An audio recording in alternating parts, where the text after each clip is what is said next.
Romanos capítulo 12, versículos 9 al 21.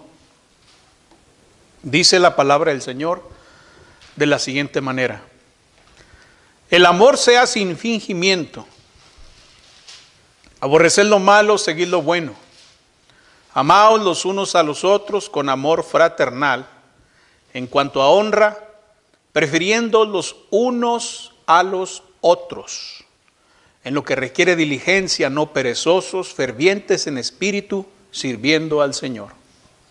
Gozaos en la esperanza, sufridos en la tribulación, constantes en la oración, compartiendo para las necesidades de los santos, practicando la hospitalidad.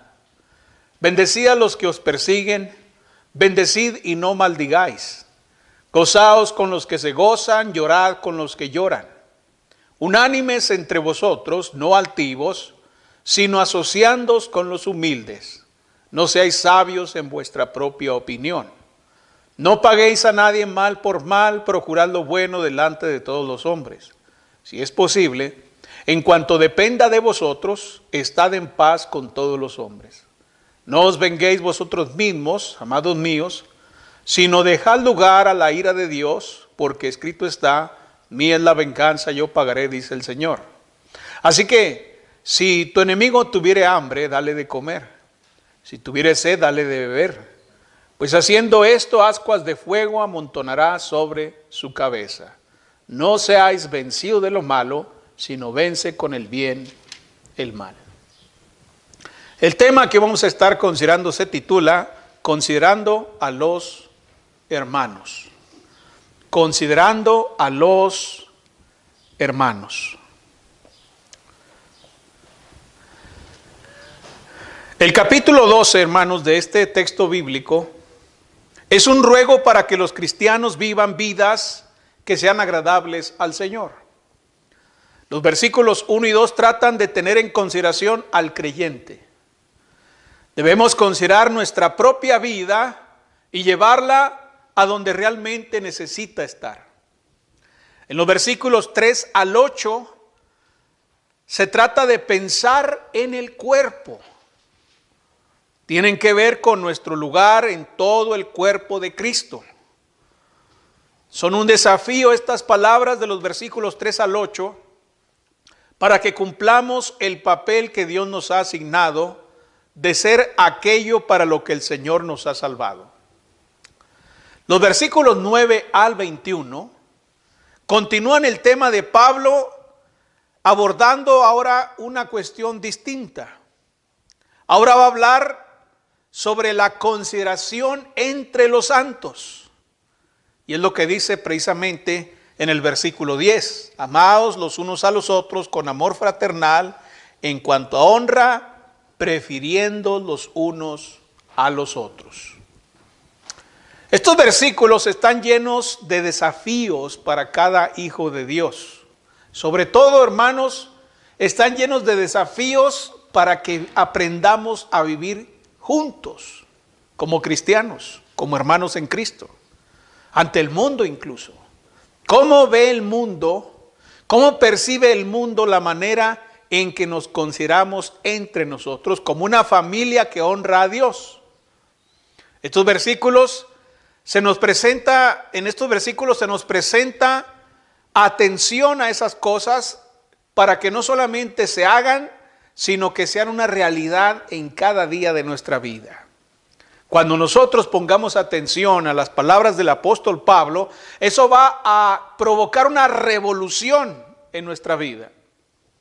Hay tres pensamientos básicos a la vista de estos textos que hemos leído, que vamos a considerar enseguida. En primer lugar, la primera idea está en los versículos 9 al 15 de Romanos capítulo 12. Dice el pasaje: el amor sea sin fingimiento, aborreced lo malo, seguid lo bueno.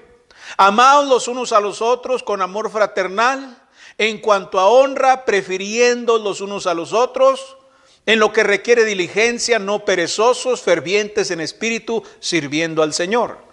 Gozaos en la esperanza, sufridos en la tribulación, constantes en la oración. compartiendo para las necesidades de los santos, practicando la hospitalidad. Bendecid a los que os persiguen, bendecid y no maldigáis, gozaos con los que se gozan, llorad con los que lloran. El apóstol Pablo dice que hay que considerar a los hermanos con respecto a nuestras acciones. Hay que estar considerando a los hermanos con respecto a nuestras acciones. En primer lugar, el apóstol se ocupa de las acciones sociales. Estas acciones hacen posible que sea un placer vivir con nosotros. Podemos ser un fastidio, hermanos. Podemos ser un fastidio para los hermanos. Hay a veces cristianos que en lugar de ser un placer estar con ellos, a veces es un fastidio. Eso no debe ser así. Podemos ser una fuente de bendición para cada hermano, y eso es lo que Pablo nos estará tratando de decir aquí con respecto a nuestras acciones. Por ejemplo, en el versículo 9, en la primera parte dice, el amor sea sin fingimiento.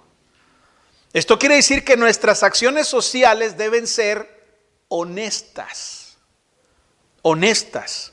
Debemos involucrarnos con nuestros hermanos con toda honestidad, carentes de pretensiones carnales o de hipocresía. Porque es fácil, ¿no? Cuando yo me he encontrado hermanos que hace tiempo que no los veo y me saludan como si me amaran con todo el alma, como si me extrañaran, como si, hombre, hermano, qué gusto verlo y que no sé qué cosas. Cuando yo me he enterado que hablan pestes de mí, cuando yo no estoy. ¿Qué dice ahí? El amor sea ¿qué? Sin fingimiento. Eso es nada más fingir, ¿verdad? Que nos interesamos por un hermano, que amamos a los hermanos. Eso no debe ser correcto. Las acciones deben ser honestas, deben representar un interés genuino hacia otros, así como Cristo mostró un genuino interés por nosotros. En segundo lugar, en el versículo 10, la primera parte, dice, amaos los unos a los otros con amor fraternal. ¿Qué quiere decir Pablo aquí? Que nuestras acciones sociales deben ser amorosas. Dice ahí claramente, ámense con un tipo de amor, con amor fraternal. Nuestras acciones deben estar motivadas por una devoción fiel hacia nuestros hermanos. El tipo de amor al que nos referimos aquí es el que solo se puede encontrar en una familia, hermanos. La palabra fraternal implica una relación familiar muy estrecha, muy cercana. Y esa es una verdad, hermanos. Ciertamente que cada uno de nosotros tiene diferente apellido, diferentes orígenes, ¿verdad? Diferentes familias, pero en Cristo todo eso deja de ser. Somos una familia en Cristo y debemos amarnos fraternalmente unos y otros. Ahora ahí mismo en el versículo 10, en la segunda parte, dice, amaos los unos a los otros con amor fraternal, en cuanto a honra, prefiriendo los unos a los otros. ¿Qué quiere decir esto? Que nuestras acciones sociales deben ser humildes. Aquí se nos ordena poner a los demás por delante de nosotros mismos. Es vergonzoso lo que algunas personas hacen para salirse con la suya en un asunto, ¿verdad? En cualquier asunto que haya entre los santos, ¿verdad?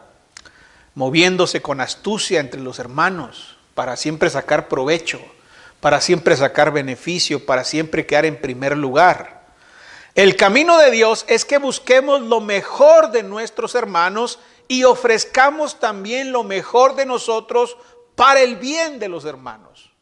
Todo lo que tenemos de bueno en nosotros debemos ofrecerlo precisamente para que a los hermanos les vaya bien. En otras palabras, debemos procurar ser justos con los hermanos, siempre practicando la justicia con ellos. El versículo 11, la primera parte dice, en lo que requiere diligencia, no perezosos. Es decir, que nuestras acciones sociales deben ser diligentes.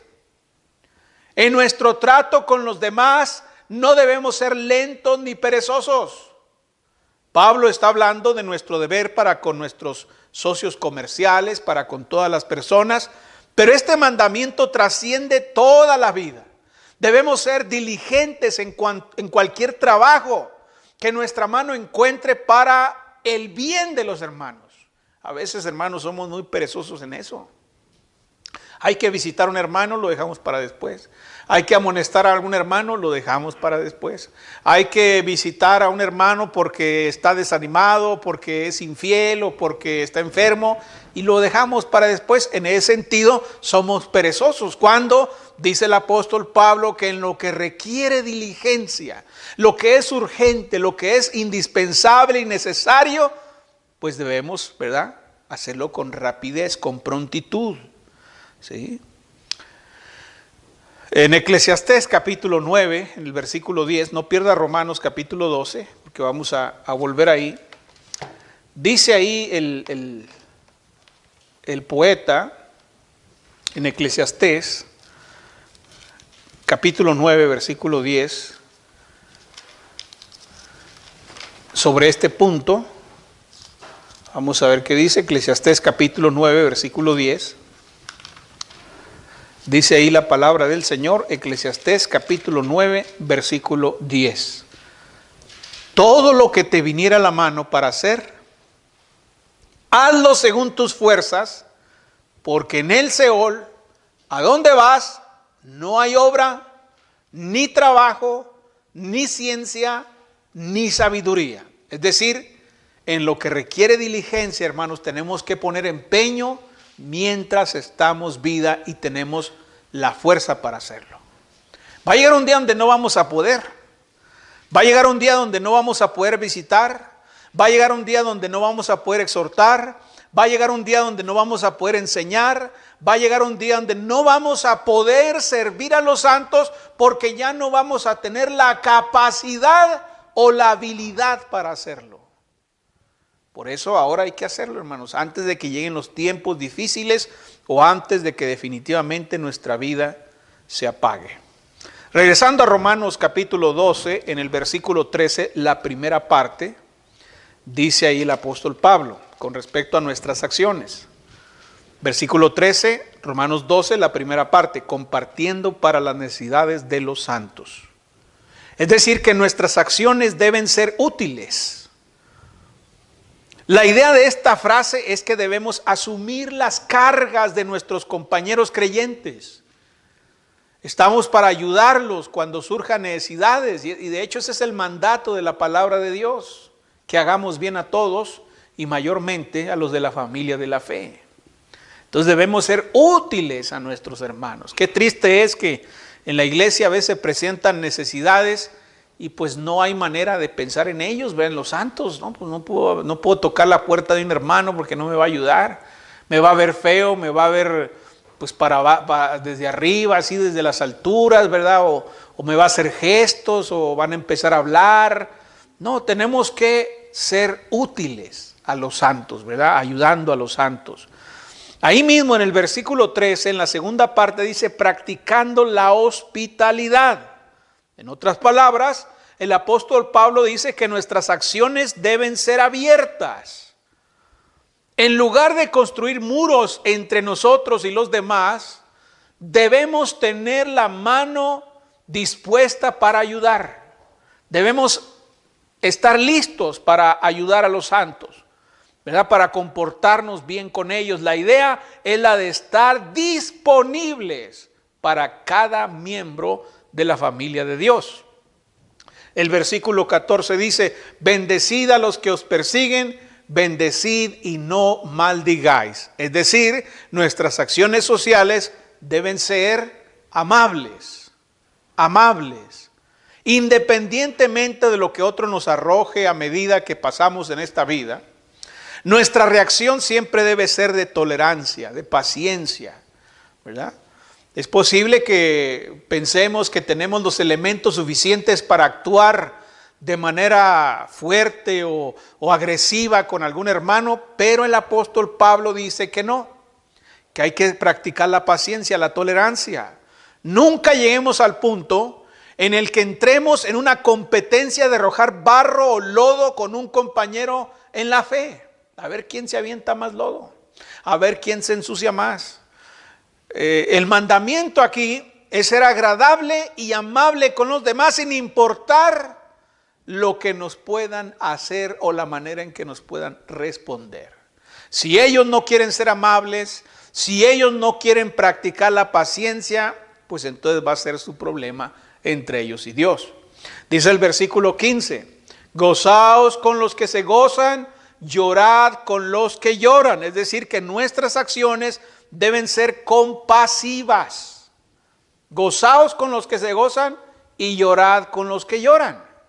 Dado que todos somos miembros del mismo cuerpo, y esto es muy importante tenerlo en mente aquí, debemos tener una compasión por nuestro compañero en la fe, al punto, hermanos, que suframos cuando él sufre, al punto que nos alegremos cuando él se regocija.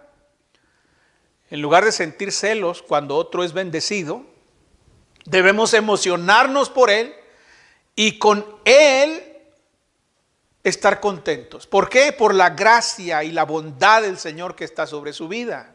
En lugar de ser indiferentes cuando nos surge un momento de crisis en la vida, ya sea la nuestra o la de nuestros hermanos, hay que esforzarnos en entrar en su necesidad y ayudarlo con su carga. Hay que ser compasivos. Debemos notar, hermanos, que estas cosas son simplemente formas en las que los santos pueden demostrar su amor por otros, en las acciones, ¿verdad? En lo que hacen hacia otros hermanos. Es una manera de mostrar al mundo incluso la realidad de nuestras afirmaciones, de que somos de Cristo, de que conocemos a Dios y que hemos experimentado el amor de Dios. Es una manera de glorificar a Jesús en la iglesia y ante el mundo. Porque cuando hacemos todo esto, todas estas acciones, ¿verdad? Considerando a los santos, pues entonces glorificamos a Dios en la iglesia y para con el mundo. Ahora, una vez que Pablo considera las acciones sociales, también al mismo tiempo el apóstol Pablo dice que debemos considerar a nuestros hermanos en las acciones, pero también en las acciones espirituales. No solamente en las sociales. Dice el versículo 9, la segunda parte de Romanos capítulo 12. El amor sea sin fingimiento, aborreced lo malo, seguid lo bueno. ¿Sí? ¿Qué significa eso? Que nuestras acciones deben ser santas. En nuestro caminar personal ante el Señor debemos odiar el mal y estar unidos a lo que es correcto, a lo que es recto, a lo que es justo. Tengamos cuidado con nuestra conducta. El deseo del Señor es que seamos un pueblo santo, ¿verdad? Como lo dice el apóstol Pedro, que somos nación santa.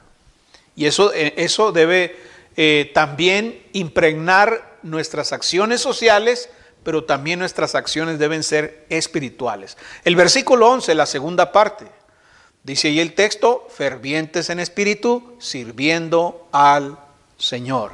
Ya Pablo ha dicho, deben ser diligentes en lo que requiera diligencia. Bueno, viene la obra espiritual. La acción espiritual es que nuestras acciones deben ser animadas. ¿Sí? La palabra nos dice aquí, fervientes. ¿Qué significa fervientes? Bueno, significa hervir y burbujear. Lo que significa esa palabra. Hervir, burbujear. Lleva la idea del sonido burbujeante que hace el agua cuando hierve, hermanos. Ustedes sin duda tienen esa experiencia de ver el agua hirviendo cuando están cociendo frijoles, ¿verdad? Tan fervientes, ahí está, gorgorea, ¿verdad? Ahí se ve el agua, ¿verdad? Agitada, haciendo sonido de que esté hirviendo. Bueno, yo creo que el apóstol Pablo nos está diciendo aquí que debemos manifestar algún tipo de ruido para glorificar a Dios. Algún movimiento, hermanos.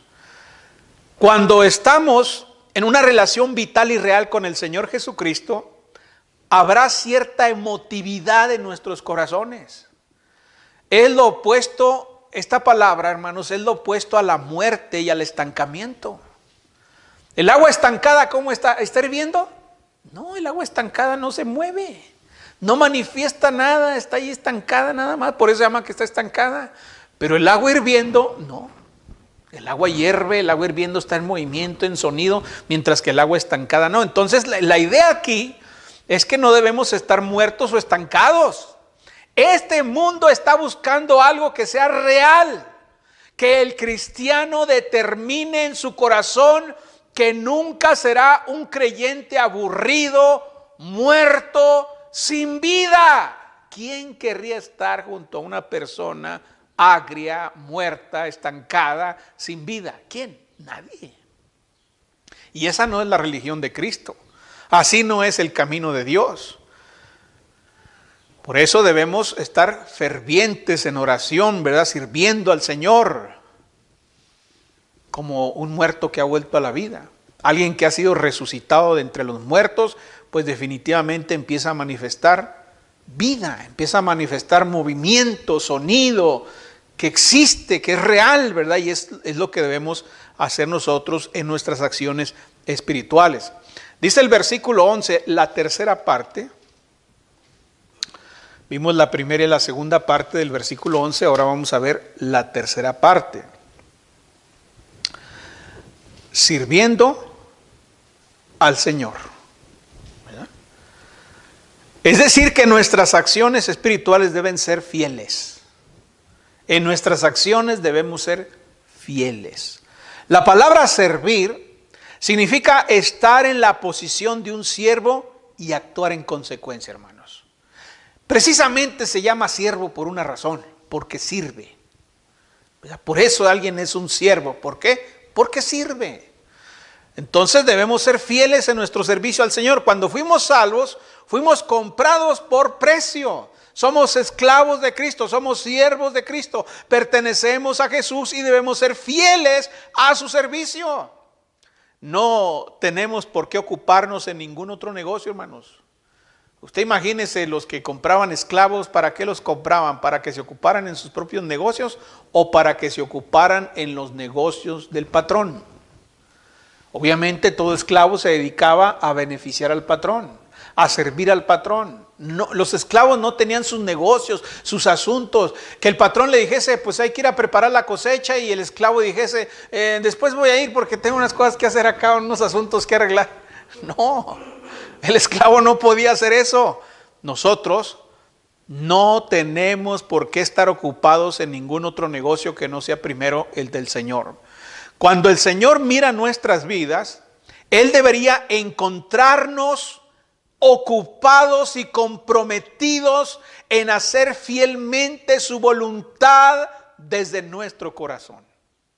Cuando Él nos ve, debe encontrarnos ocupados en sus negocios, en sus asuntos, en su obra, hermanos.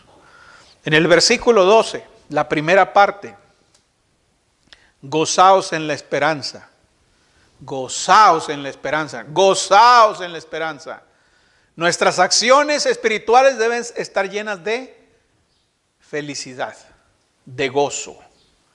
El creyente debe ser la persona más feliz sobre la tierra, hermanos. La persona más feliz sobre la tierra. ¿Por qué hay personas felices en la tierra? ¿Qué tienen para ser felices? ¿Qué es lo que tienen? ¿Qué les motiva a ser felices? Bueno, lamentablemente, hermanos, la felicidad en el mundo es efímera, es pasajera, incluso a veces es falsa, no es real, no tiene sustancia. ¿Conocen ustedes personas felices? Pero que sean felices. No que se rían de vez en cuando, no que estén contentas cuando tienen comida o cuando tienen trabajo, cuando se van de viaje, ¿verdad? Porque se va de viaje la gente y se ven bien felices. Ahora en las vacaciones se toman fotos ahí en la playa o en alguna montaña o por ahí con la sonrisota, ¿verdad? Con la comida y todos bien contentos, pero todo eso es efímero, hermanos. ¿Por qué? Porque cuando se acabe la comida, cuando se les acaben las vacaciones, cuando se termine todo eso, también se va a terminar su felicidad. Por eso la felicidad tiene que estar puesta en algo que sea estable. No en el dinero, porque el dinero se va, hermanos. Se va el dinero. No en la juventud, porque la juventud se va. No en una persona, porque las personas fallan. Nada en lo que hay en este mundo puede ser una buena base para la felicidad. Entonces, ¿dónde poner nuestra felicidad? ¿En dónde buscarla? Pues precisamente, ¿qué dice ahí Pablo? ¿Qué dice ahí? Gozaos ¿en qué? En la esperanza. ¿Verdad? No olvidemos lo que el Señor ha hecho por nosotros. Eso va a producir felicidad. Tenemos muchas razones en Cristo para ser felices, hermanos. Nuestra sonrisa debe ser la más grande en el trabajo, debe ser la más grande en el hospital, debe ser la más grande donde quiera que estemos. ¿Por qué? Por nuestra esperanza. Yo estoy en el hospital ahí con una sonrisa, siendo feliz, está el otro enfermo ahí, pero él no tiene esperanza, yo sí. Oiga, pero espérese, usted se va a morir y él no, él va a salir caminando. Aún así, aunque él salga caminando, él no tiene esperanza. Yo sí tengo esperanza, aunque me muera. Aunque ya esté desahuciado. Aunque ya me digan en 2, 3 meses ya vas a morir, ya prepárate. No, hombre, estoy preparado. De hace mucho. Desde que me entregué a Cristo estoy preparado, tengo esperanza. Somos salvos, somos perdonados y destinados al cielo. Tenemos una esperanza de la que el mundo no sabe nada. No tienen idea, no la han experimentado. Para nosotros fortalecer nuestra esperanza debemos recordar siempre lo que el Señor ha hecho por nosotros, de dónde nos ha sacado y hasta dónde nos lleva. No es de extrañar que algunos hermanos sean tan malos y cascarrabias, enojones, amargos, amargosos, tristes, todos desalentados, todos desanimados, todos oscuros, grises. Simplemente, ¿por qué? Porque han olvidado lo que el Señor les ha dado. Han olvidado. Lo olvidaron, no se dieron cuenta que eran los hombres más miserables sobre la tierra y que ahora por la gracia de Dios tienen la esperanza de morar con el Señor por la eternidad. ¿Se olvidaron de eso? Y no es extraño, ¿verdad?, que sean cristianos grises, opacados, enojones, ¿verdad? Desanimados, desalentados. En el versículo 12, en la segunda parte, dice, sufridos en la tribulación. Sufridos en la tribulación, constantes en la oración. Esto es interesante, hermanos. ¿Por qué? Porque aquí dice que nuestras acciones espirituales deben contener esperanza. La idea aquí es que debemos ser firmes bajo las presiones de la vida. ¿Sí? O sea, usted va a ser feliz por lo que espera en la gloria, pero eso no significa que la vida le va a poner presiones. Eso no significa que aquí puede sufrir en la tierra. ¿Sí? Pero debemos estar firmes. ¿Qué nos mantiene firmes? ¿Que podemos con ese sufrimiento? No, la esperanza que tenemos. Eso es lo que debe hacernos permanecer firmes. No que no nos va a doler, no que no nos va a lastimar, no que no nos va a hacer llorar, no que no nos va a incomodar las presiones de la vida. No, simplemente que no vamos a permitir que las cosas que surgen en la vida nos aparten del Señor. El santo debe mantener sus ojos en Cristo, sabiendo que el Señor está obrando su voluntad todos los días y que está buscando lo mejor para su pueblo. Ahí debemos descansar. Sí, la presión puede ser muy dura, la presión puede ser difícil, desesperante, estresante, pero aunque yo llore, aunque yo gima de dolor, nunca debo perder mi esperanza, mi confianza en Cristo. El versículo 12, ¿verdad? Al final dice constantes en la oración. Es decir, que nuestras acciones espirituales deben incluir la oración. La idea aquí es que los santos deben participar en una vida de oración que sea vibrante y constante.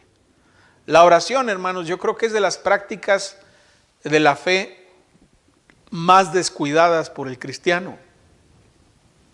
Nunca debemos olvidar que Dios bendecirá a la persona que ora. Es decir, Que la oración no solamente la debemos de ver como un medio en el cual nos comunicamos con Dios, platicamos con Dios y ponemos nuestras necesidades, sino que debemos verla como una fuente de bendición. Vean lo que dice Santiago 5:16 y no pierda Romanos. Santiago capítulo 5 en el versículo 16. Dice ahí la escritura, Santiago capítulo 5 versículo 16. Confesaos vuestras ofensas unos a otros y orad unos por otros. ¿Para qué? Para que seáis sanados.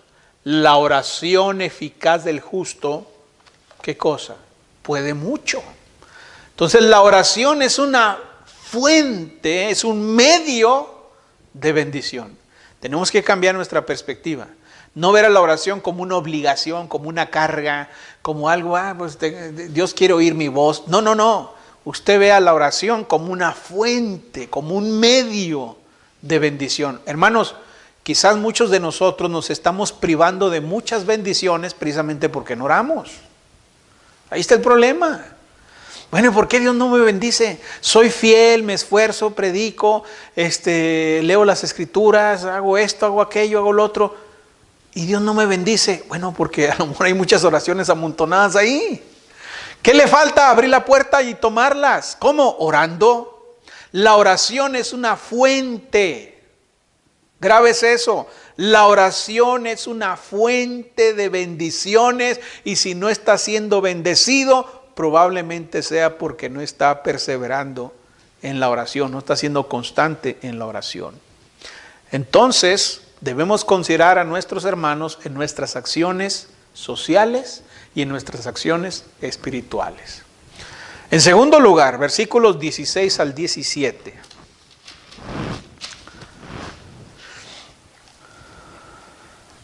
Debemos considerar a nuestros hermanos con respecto a nuestras actitudes. Ya en los versículos anteriores vimos las acciones espirituales y acciones sociales. Ahora el apóstol Pablo, aquí en los versículos 16 y 17, va a enfocarse en las actitudes.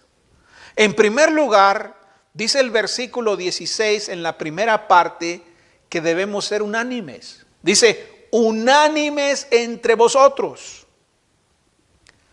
La advertencia básica aquí es la misma que se mencionó anteriormente. Debemos operar como una familia en la que cada miembro sienta las heridas y aflicciones del otro. Nunca debemos permitirnos distanciarnos y desconectarnos de nuestra familia en la fe.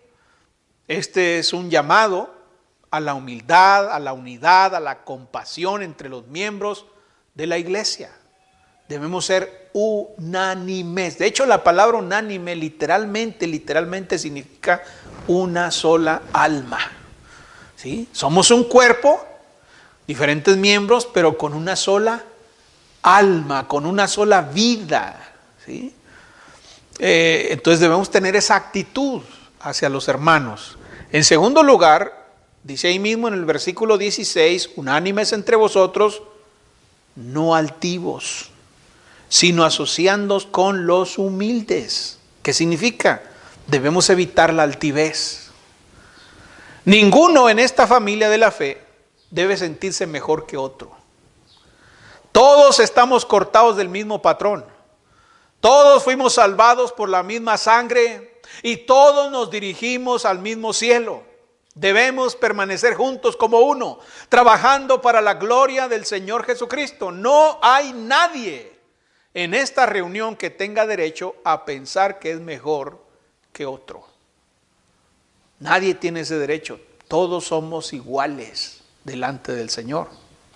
Entonces tenemos que evitar esa mala actitud de la altivez y por el contrario practicar la humildad.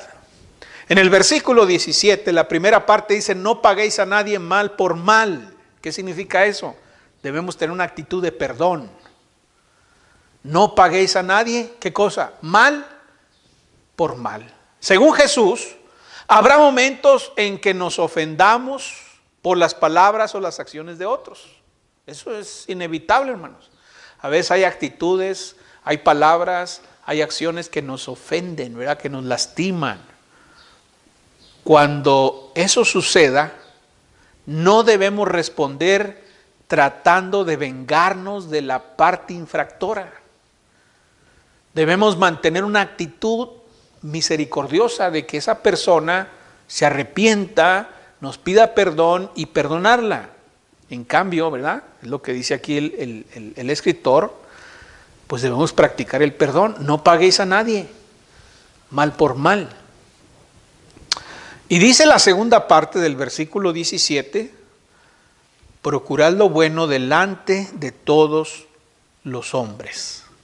En lugar de estar pensando en pagar mal por el mal recibido, pues debemos procurar el bien para todos los hombres. Este es un mandamiento a vivir, hermanos, una vida hermosa.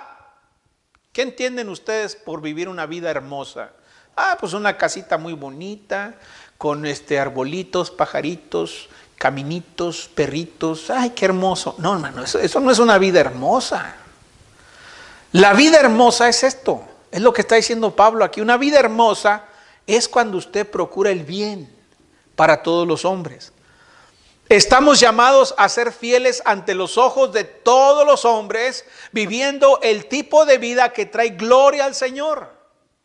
La vida que vivamos debe ser algo hermoso para quienes observan y para el Señor, quien también ve nuestros movimientos, nuestras actitudes, nuestras acciones. No hay nada más hermoso, hermanos, en el mundo que honrar a Dios. No hay nada más hermoso que honrar a Dios. Y para eso debemos buscar el bien para todos los hombres. Entonces, debemos considerar a los hermanos en nuestras acciones sociales y espirituales. Debemos considerar a los hermanos en nuestras actitudes y debemos considerar a los hermanos con respecto a nuestros afectos. Versículos 18 al 21. Dice el versículo 18: si es posible, en cuanto dependa de vosotros, estad en paz con todos los hombres. Es decir, que debemos procurar ser personas pacíficas. Aquí se nos ordena que veamos que haya paz en la familia de Dios. Note que Dios dice que cada persona es responsable de sus propias acciones en este mundo. Debemos hacer un esfuerzo adicional sin exigir lo mismo a nuestros hermanos. Primero debemos ofrecer disculpas si es necesario, sin esperar a que Él comience la reconciliación. Es decir, quizás el hermano cometió la falta, el error, pero yo debo tener la disposición para que haya paz entre nosotros. Es cierto, él debe arrepentirse, debe pedir perdón, pero siempre debo tener la disponibilidad. De hecho, debo estar esperando que él se arrepienta. ¿Para qué? Para que haya paz entre nosotros. La idea es que si cada creyente hace su parte, el que debe perdonar perdonando, el que debe arrepentirse y pedir perdón haciéndolo, si cada uno hace su parte, entonces estoy seguro, estoy convencido de que no habrá lugar para problemas y divisiones o conflictos o amarguras en la casa de Dios. En el versículo 19 dice: no os venguéis vosotros mismos, amados míos, sino dejad lugar a la ira de Dios, porque escrito está: a mí es la venganza, yo pagaré. ¿Qué significa? Que debemos ser pacientes. Por supuesto, el mandamiento aquí es obvio, ¿no? No debemos tomar el asunto en nuestras propias manos. Cuando hemos sido ofendidos y nuestro hermano se niega a arreglar las cosas con nosotros, entonces debemos dejar el asunto, ¿dónde? En las manos del Señor. No nos corresponde vengarnos, esa no es nuestra función, no tenemos ese permiso, no tenemos ese derecho. El Señor vio todo lo que sucedió y Él se va a encargar de las cosas exactamente con toda justicia y verdad. Y en eso debemos descansar, ahí debemos dejar el asunto en las manos del Señor. En el versículo 20 dice: así que si tu enemigo tuviere hambre, dale de comer; si tuviere sed, dale de beber, pues haciendo esto, ascuas de fuego amontonarás sobre su cabeza. Es decir, debemos ser positivos. Dado que el Señor se ocupa de las faltas, de los asuntos que no pueden ser resueltos, debemos tomar la iniciativa y ser amigables. Tener esa actitud amigable con nuestros enemigos. El Señor quiere que nos acerquemos a ellos con amor y humildad cuando lo necesiten.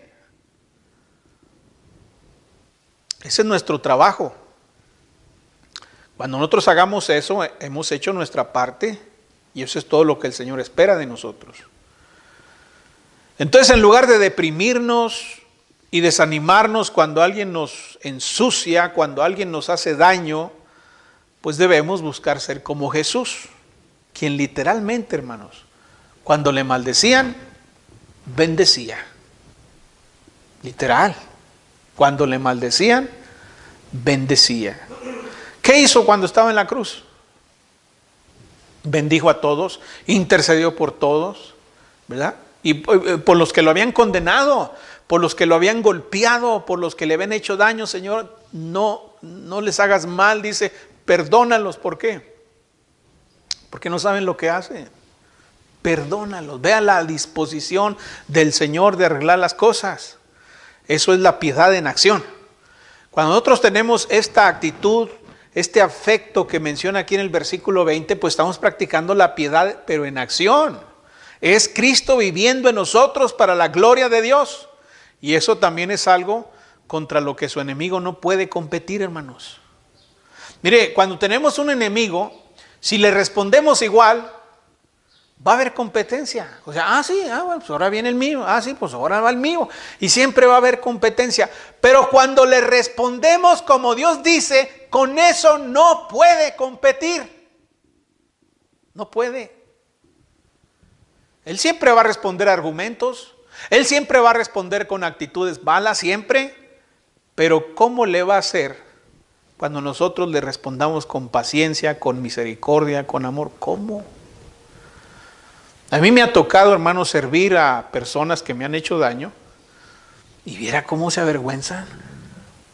Hasta me han pedido perdón, ¿verdad? Porque ¿cómo responden a eso? ¿Cómo va usted a responder cuando la persona que usted ha ofendido le hace un bien? ¿Cómo puede usted responder? No puede. Se va a tener que quedar callado, se va a tener que humillar. Entonces, debemos de responder como Dios manda, como Dios dice. Dice el versículo 21, no seáis vencidos de lo malo, sino vence con el bien el mal. En otras palabras, debemos ser agradables. No debemos ser la clase de personas que siempre está buscando algo por qué enfadarse. Hay gente que nomás está buscando a ver cómo genera un conflicto, a ver cómo hace un pleito. Hay gente que vive así, hermanos. Nada más les gusta estar viendo a ver cómo ofenderse, darse por ofendidos o tener una excusa para ofender. Son tóxicos, ¿verdad? Personas tóxicas. Quieren una excusa ¿para qué? Pues para tener actitudes amargas. No, debemos ser una persona agradable, siendo semejantes a Cristo en cada situación. No vamos a tener control sobre cómo nos tratan los demás, hermanos. Eso es imposible. Pero sí podemos tener control en cómo vamos a reaccionar cuando alguien nos trate mal. Ahí sí tenemos el control. Tenemos el control absoluto de cómo vamos a responder, cómo vamos a reaccionar. Debemos tener el control sobre cómo tratar a los santos, sobre todo cuando ellos no se comporten de manera adecuada. Hay que ser agradables. Hay que responder con gracia. Así que, hermanos, cuando vemos todo este capítulo, considerando a los hermanos con nuestras acciones, con nuestras actitudes, con nuestros afectos, la pregunta es, ¿cómo nos miramos a nosotros mismos cuando estamos frente a este capítulo?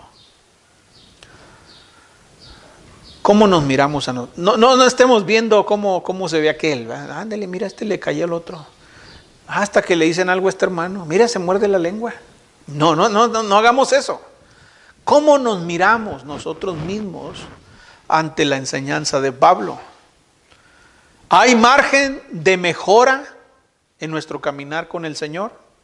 Si es así, pues entonces no hay mejor momento para hacer los ajustes necesarios en nuestra vida para que todo lo que el Señor quiere que sea, suceda. Personalmente, no creo que haya nada más difícil en el mundo que vivir con otras personas. Es lo más difícil, hermanos. ¿O no? Es fácil vivir con perros, eso es fácil. Vivir con gatos, vivir con gallinas, vivir con animales. Es fácil vivir con todo el entorno, pero no hay nada más difícil que vivir con otra persona, vivir con otras personas. Eso sí es bien difícil, hermanos, porque tenemos voluntad. Tenemos cierta voluntad, cierta dignidad, ciertos intereses cada uno, y eso complica las cosas. Entonces no hay nada más difícil en el mundo que vivir con otras personas. ¿Por qué? Porque nunca hacen lo que nosotros queremos que hagan. Un perro va a hacerlo, lo podemos obligar a que haga lo que queremos que haga, ¿verdad? Pero otra persona a veces no va a hacer lo que nosotros queremos y eso nos va a enfermar, nos va a molestar, nos va a amargar la vida. Así que como no podemos controlar a otra persona, lo único que me queda es controlarme a mí mismo. Es lo único que me queda, hermanos. Si la otra persona no se controla, pues con su pan se lo coma. Lo único que me queda es controlarme a mí mismo, ¿verdad? No me queda nada por hacer, sino solamente eso. Entonces seamos honestos acerca de nuestras propias vidas esta mañana. Si hay asuntos que necesitan ser arreglados, hay que ir a Dios, poner esa necesidad en sus manos para que lo que esté descompuesto o defectuoso en nuestra vida de fe, pues sea reparado, arreglado para la honra y la gloria del Señor. Puestos de pie entonces. Hay una iglesia preciosa que la Biblia describe así. Estimado oyente, ¿desea conocer más de la palabra de Dios? La Iglesia de Cristo en la Colonia Constituyentes le invita a sus actividades los domingos a las 10 de la mañana. Estamos ubicados en la calle Juan J. Méndez, número 7744 de la Colonia Constituyentes. En internet nos puede localizar en www.iglesiadecristoenjuarez.com. iglesiadecristoenjuarez.com. Estaremos esperando noticias suyas. Que el Señor le bendiga. Ven a la iglesia de Cristo, ven donde seas feliz. Otro sitio nunca encontrarás, cual la iglesia de Cristo el Señor.